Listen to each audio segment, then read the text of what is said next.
নমস্কার। কবি জগদীশচন্দ্র মণ্ডলের কবিতা গাছ।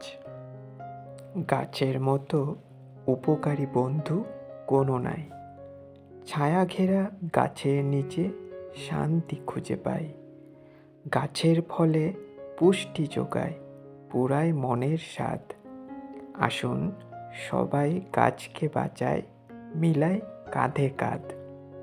ক্লান্ত পথিক, শ্রান্ত কৃষক গাছের নিচে ধায়, ক্ষণিক জিরান দিয়ে তারা আপন কাজে যায়।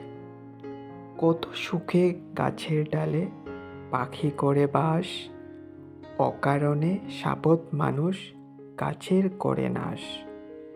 জীবন বাঁচার অক্সিজেন ওই গাছে যোগান দেয়, গাছের নিচে কত মানুষ সুখে নিদ্রা নেয়। বৃক্ষ কেটে মানুষ বানায় কত গৃহসজ্জা, গাছকে ধ্বংস করতে মানুষ পায় না কোনো লজ্জা।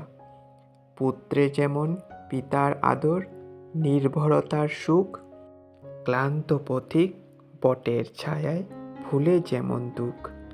পিতার মতো বটের মতো ছায়া বৃক্ষ চায়, যাহার নিচে সবাই মিলে শান্তি খুঁজে পায়।